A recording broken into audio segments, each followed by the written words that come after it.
Pada zaman dahulu, di sebuah desa yang subur di tepi hutan, hiduplah seorang raja yang memiliki seorang putri cantik jelita bernama Candrakirana.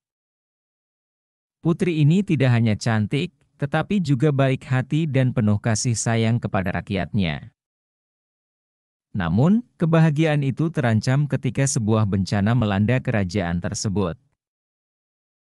Suatu hari, datanglah seorang tukang sihir jahat bernama Prabu Raja Negeri Rimba. Prabu Raja itu iri dengan kejayaan kerajaan tersebut dan berniat untuk menghancurkannya.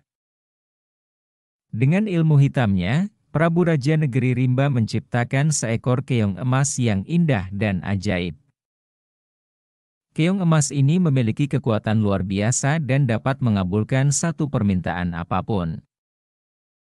Prabu Raja Negeri Rimba merencanakan untuk memanfaatkan kekuatan keong emas tersebut untuk menjatuhkan kerajaan Candrakirana.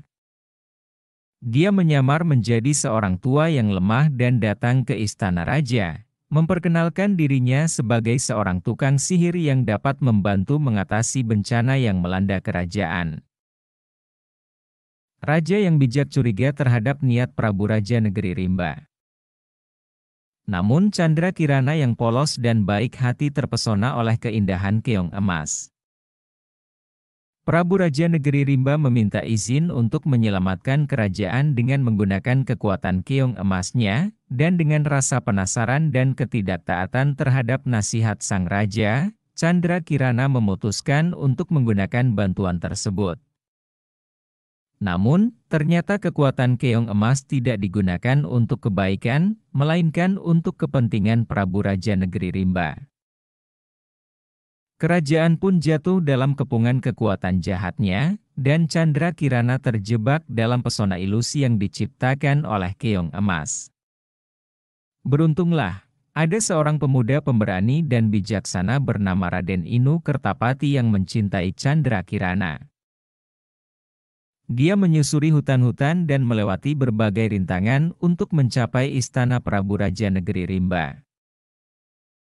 Dengan keberanian dan kebijaksanaannya, Raden Inu Kertapati berhasil mengalahkan Prabu Raja Negeri Rimba dan membebaskan Candrakirana dari pesona keong emas.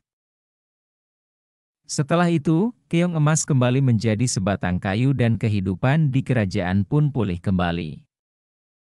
Raden Inu Kertapati dan Candrakirana hidup bahagia bersama, dan kisah mereka menjadi legenda yang diceritakan turun-temurun sebagai pelajaran tentang kebijaksanaan, kejujuran, dan bahaya dari ketidaktaatan terhadap